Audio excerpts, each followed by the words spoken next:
अस्सलाम वालेकुम प्यारे दोस्तों, मेरा नाम मरियम खालिद है और आज मैं आपको जो कहानी सुनाऊंगी उसका नाम है साएदार दोस्त। गांव से कुछ फासले पर नहर के किनारे एक दरख्त था। आसपास की दुनिया से बेनियाज वो सिर्फ इस वक्त का इंतज़ार करता जब रामू अपनी नन्ही नन्ही टांगों पर गिरता पड़ता इसके पास आकर खेलता, इसके पत्तों से सर का ताज बनाता और इसकी टहनियों में छुपकर फर्जी दुश्मनों पर निशाना लगाता। इसी तरह कई साल बीत गए। रामू अब बड़ा हो चुका था, लेकिन दरख्त इसी तरह रोज़ इसका इंतज़ार करता। एक दिन जब रामू दरख्त के पास आया तो वो कुछ बुझा बुझा सा था। दरख्त खुशी से बोल उठा, आओ रामू, मेरे पास आओ, मेरी टहनियों पर झूलो, मेरे साथ खेलो।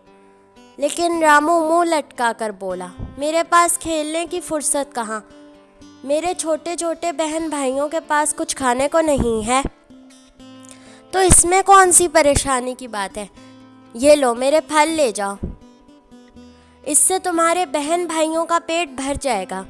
दरख्त खुशी से झूम रहा था और रामू जल्दी जल्दी फल समेट कर ले गया।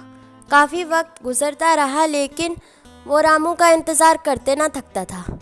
फिर एक दिन रामू आ ही गया, मगर बुझा बुझा सा।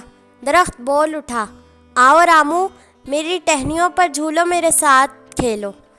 मगर रामू सर झुकाकर बोला, मेरे पास खेलने की फुर्सत कहाँ, मुझे तो बीवी बच्चों के लिए पैसे कमाने हैं, तो इसमें क्या दिक्कत है, ये मेरी टहनियाँ काट कर ले जाओ, इसे बाज़ार में बेचकर पैसे कमा लेना।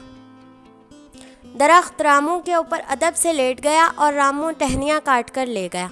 एक अरसा हो गया, आंधी आई, तूफान आया, लेकिन दरख्त वहीं खड़ा रामू का इंतज़ार करता रहा। और एक दिन रामू आ गया, मगर वो फिर से उदास था। दरख्त बोल उठा, आओ रामू, मेरे पास आओ, मेरे साथ खेलो।